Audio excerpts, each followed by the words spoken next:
یدعو من دون اللہ ما لا یضرہ وما لا ینفعہ، اور وہ پکارتے ہیں ایسی ہستیوں کو اللہ کے سوا کہ جو نہ انہیں نقصان دے سکتی ہیں اور نہ نفع دے سکتی ہیں. ذالک هو الضلال البعید، اور یہ تو انتہائی گمراہی کی چیز ہے کہ انسان ایسی ہستیوں کو پکارنا شروع کر دے کہ جو نہ نفع دے سکتی ہیں اور نہ نقصان دے سکتی ہیں. یعنی اس میں امپلائیڈ ہے کہ اگر مصیبت اور پریشانی میں پکارنا ہے تو صرف اللہ کو پکارنا ہے، اور اس میں پکارنے سے مراد دعا کے لیے پکارنا. ایک ہے ظاہری اسباب کے لیے پکارنا، مثال کے طور پر میں کہتا ہوں بھائی مجھے پانی پلا دیں، یہ ظاہری سبب ہے. اس کو اختیار کرنا عین قرآن کا حکم ہے. قرآن حکیم میں ہی سورۃ المائدہ میں آیا وَتَعَاوَنُوا عَلَى الْبِرِّ وَالتَّقْوَى وَلَا تَعَاوَنُوا عَلَى الْإِثْمِ وَالْعُدْوَانِ، نیکی اور پرہیزگاری کے کاموں میں ایک دوسرے کی مدد کرو اور برائی کے کاموں میں الگ رہو. تو یہ قرآن نے ہمیں حکم دیا ہے کہ ظاہری اسباب اختیار کرنے ہیں. اب پیاس لگی ہوئی ہے تو پانی سے ہی بجھے گی. اگر کوئی شخص صرف دعا کرتا رہتا ہے اللہ میری پیاس بجھا دے اور وہ پانی نہیں پیتا تو اسے یہ کہا جائے گا وہ قرآن و سنت کی تعلیمات کے خلاف چل رہا ہے. یہ میں اس لیے بات کر رہا ہوں کہ مفتی اکمل صاحب جو اس وقت یوٹیوب کے اوپر چند مشہور مبلغین میں سے ہیں، وہ استعانت اور غیر اللہ کو پکارنے کے ایشو کے اوپر انہی چیزوں کی پلی لیتے ہیں اور لوگوں کو غلط طرف مائل کرواتے ہیں. وہ کہتے ہیں دیکھیں جی یہ لوگ کہتے ہیں اللہ کے علاوہ کسی کی مدد نہ مانگی جائے، تو جب آپ بھوکے ہوتے ہیں تو اللہ سے کھانا مانگتے ہیں جا کے امی سے روٹی مانگتے ہیں. یہ مفتی اکمل قادری صاحب ٹی وی پہ بیٹھ کے اس قسم کی باتیں کر کے لوگوں کو گمراہ کرنے کی کوشش کر رہے ہوتے ہیں. اپنے زوم میں وہ صحیح عقیدہ بتا رہے ہوتے ہیں کہ جی روٹی آپ امی سے مانگیں گے کہ اللہ سے مانگیں گے. اچھا جب آپ بیمار ہو جاتے ہیں تو ڈاکٹر سے جا کر دوائی لیتے ہیں یا اللہ تعالیٰ سے دوائی مانگتے ہیں؟ تو میرے بھائیوں یہ تو اسباب ہیں. اسباب کا تو قرآن میں حکم ہے وَتَعَاوَنُوا عَلَى الْبِرِّ وَالتَّقْوَى وَلَا تَعَاوَنُوا عَلَى الْإِثْمِ وَالْعُدْوَانِ، نیکی اور پرہیزگاری کے کاموں میں ایک دوسرے کی مدد کرو اور برائی کے کاموں میں الگ رہو. ظاہری اسباب تو آپ کافر سے بھی اختیار کر سکتے ہیں. نبی صلی اللہ علیہ وسلم سے اوپر تو کوئی نہیں ہے نا مخلوقات میں. چلیں ہمیں تو یہ کہیں گے نا جی کیونکہ ہمارے سے اوپر بھی اور ہستیاں ہیں، ہم اللہ تعالیٰ تک ڈائریکٹ نہیں پہنچ سکتے. نبی تو ڈائریکٹ اللہ تک پہنچتا ہے نا. تو صحیح بخاری اٹھا کے دیکھیں آپ صلی اللہ علیہ وسلم کی وفات اس حال میں ہوئی کہ آپ کی زرہ گندم کے عوض گروی رکھی ہوئی تھی ایک یہودی کے پاس. یعنی آپ نے اپنی زرہ گروی رکھ کر یہودی سے گندم لی ہوئی تھی ادھار کے طور پر. یہ صحیح بخاری میں حدیث موجود ہے. تو آپ صلی اللہ علیہ وسلم نے تو یہودی سے بھی مدد مانگی ہے. تو یہ تو ظاہری اسباب ہے، لیکن انہوں نے یہ نہیں کہا المدد یا یہودی میری مدد فرمائیے. یہ تو نہیں آپ صلی اللہ علیہ وسلم نے کہا. آپ نے کبھی یہ بھی نہیں کہا کہ اے جبرائیل المدد میری مدد فرمائیے، آپ تو فرشتوں کے سردار ہیں. کبھی نہیں کہا. تو کس طرح پبلک کو دھوکہ دیتے ہیں. ظاہری اسباب تو ہمارے محبوب صلی اللہ علیہ وسلم نے خود اختیار کیے ہیں. یہ معاملہ اور ہے. غائب میں مدد کے لیے پکارنا خالصتاً شرک ہے اللہ کے علاوہ کسی اور کو، اور وہ ہے دعا. ایاک نعبد و ایاک نستعین، اے اللہ ہم عبادت بھی صرف تیری ہی کرتے ہیں اور غائب میں مدد کے لیے صرف تجھی کو پکارتے. اپروپریٹ ٹرانسلیشن بنے گی غائب میں مدد کے لیے، ظاہری اسباب میں نہیں، غائب میں مدد کے لیے. اور قرآن حکیم نے اس ایشو کے اوپر بڑی کلیئر کٹ تعلیمات ارشاد فرمائی ہیں.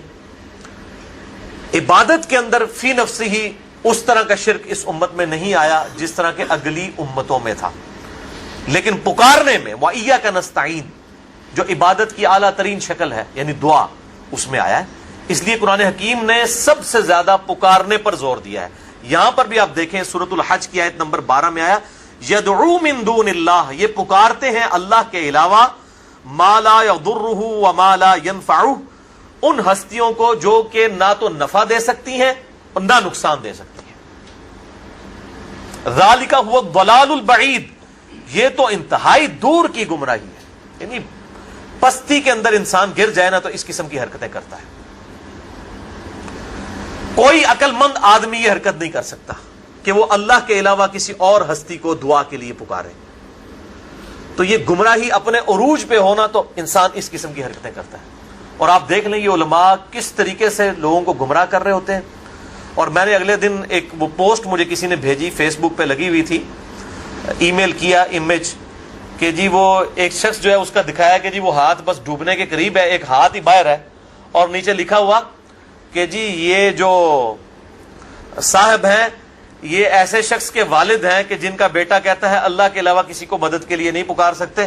تو یہ پکارتے رہے, پکارتے پکارتے جب یہ پکارنے لگے اپنے بیٹے کو مدد کے لیے, تو بیٹے نے کہا کہ ابا جی اللہ سے مدد مانگنی چاہیے, غیر اللہ سے مانگنا شرک ہے, اور اسی دوران وہ ڈوب گئے.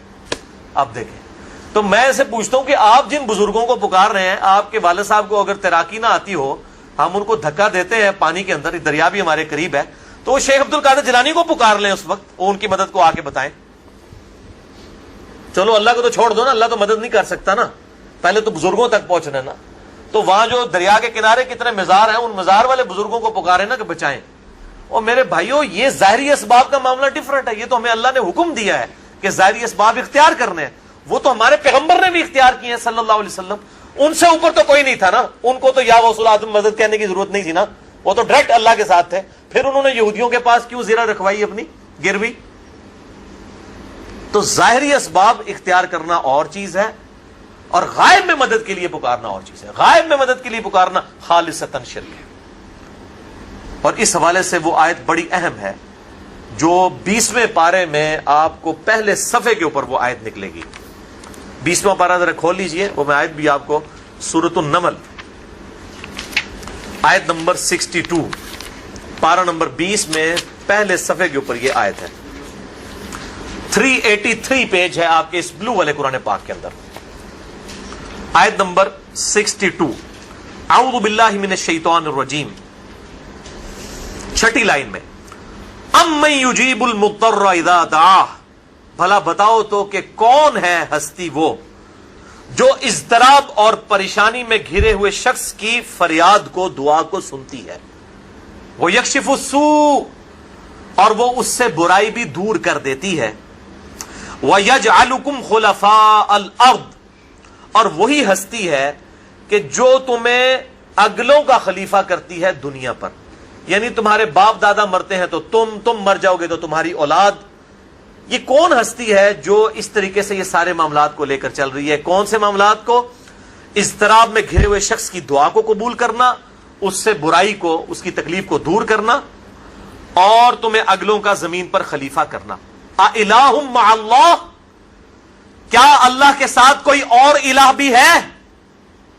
قَلِيلًا مَّا تَذَكَّرُونَ, لیکن بہت کم ہی لوگ نصیحت حاصل کرتے ہیں. یعنی اللہ تعالیٰ فرماتا ہے کیا اللہ کے ساتھ اور الہ بھی ہے جس سے تم دعا مانگو؟ مراد کیا کہ جس سے دعا مانگی جاتی ہے وہ الہ ہوتا ہے, اور جو الہ ہوتا ہے دعا اسی سے مانگی جاتی ہے. لہذا مولا علی علیہ السلام رضی اللہ عنہ, ان کو مدد کے لیے پکارنا گویا انہیں الہ ماننا ہے. مولا علی بھی اپنی نمازوں میں اللہ کو پکارتے تھے. مولا علی کا ماننے والا بھی وہ ہوگا جو اللہ کو پکارے گا. یہ آیت بالکل واضح ثبوت ہے. باقی آپ اسباب بے شک اختیار کریں, اس میں کوئی حرج نہیں ہے.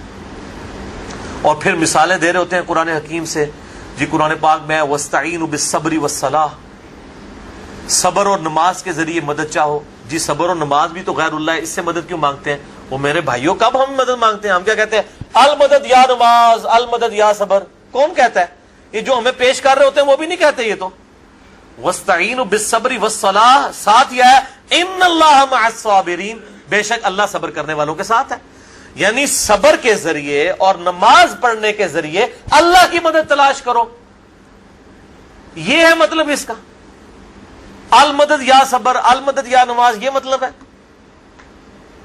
تو اس طریقے سے کس طرح قرآن حکیم کا یہ علماء مذاق اڑا رہے ہوتے ہیں اور اس قسم کے اشکالات پیدا کرتے ہیں. تو اس کانٹیکسٹ میں نے بڑی ڈیٹیل سے 1 گھنٹہ اور 38 منٹ کی گفتگو ریکارڈ کروا دی ہے مسئلہ نمبر 3 کے نام سے اہل سنت پاک.com پر, دعا صرف اللہ ہی سے. اور میرا ریسرچ پیپر بھی ہے دعا صرف اللہ ہی سے, ریسرچ پیپر نمبر 3. اس میں نے ان تمام اشکالات کا جواب دیا ہے.